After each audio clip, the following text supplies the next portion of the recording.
लगातार चरमराती अर्थव्यवस्था, घरेलू अराजकता, आतंकवाद से संबंध और लगभग गृह युद्ध की कगार पर खड़ा पड़ोसी देश पाकिस्तान खुद की वैश्विक छवि को मजबूत करने के लिए एक और हताश कोशिश करने जा रहा है।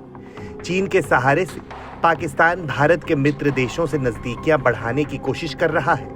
अंदरूनी कलह और राज्यों के बीच आपसी मनभेद और मतभेद की स्थिति से जूझ रहा पाकिस्तान अपने देश के हालात सुधारने के बजाय भारत के वैश्विक संबंधों को बिगाड़ने में लगा हुआ है। दरअसल पाकिस्तान के सेना प्रमुख जनरल आसिम मुनीर इस महीने 20 जुलाई से 26 जुलाई तक श्रीलंका, चीन और इंडोनेशिया की यात्रा पर है। ये दौरा एक हफ्ते का है। हालांकि इन खबरों की अभी पुष्टि नहीं हुई है, लेकिन रिपोर्ट्स की माने तो आसिम मुनीर श्रीलंका में है। आसिम मुनीर के अमेरिकी दौरे को लेकर भी ऐसी ही अटकलें लग रही थी और फिर अचानक तस्वीरें सामने आ गई थी। पाकिस्तान के सेना प्रमुखों द्वारा विदेशी दौरों पर जाना कोई नई बात नहीं है, लेकिन आसिम मुनीर की ये यात्रा खास रणनीतिक संकेत दे रही है। किन देशों के दौरे पर मुनीर? 20 से 22 जुलाई तक श्रीलंका के दौरे की खबर। 23 से 24 जुलाई तक चीन के दौरे पर रहेंगे मुनीर।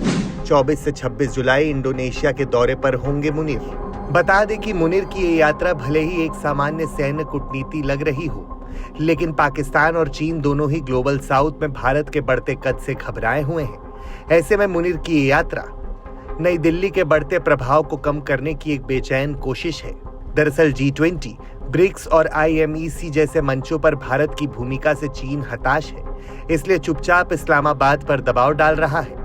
ये कोई छुपी बात नहीं है कि भारतीय प्रभाव का मुकाबला करने के मामले में चीन और पाकिस्तान अक्सर मिलकर काम करते हैं और मुनीर की यात्रा इसी तालमेल को दिखाती है। खास है मुनीर का दौरा भारत की वैश्विक छवि कमजोर करने की साजिश।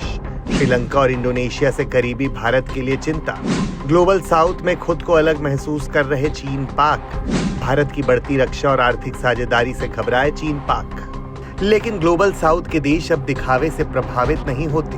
वे तेजी से उन देशों की ओर झुक रहे हैं जो स्थिरता, विकास और वास्तविक सहयोग प्रदान कर सकते हैं, जबकि पाकिस्तान ऐसा कुछ नहीं कर पाता और भारत इन कसौटियों पर निरंतर खरा उतर रहा है।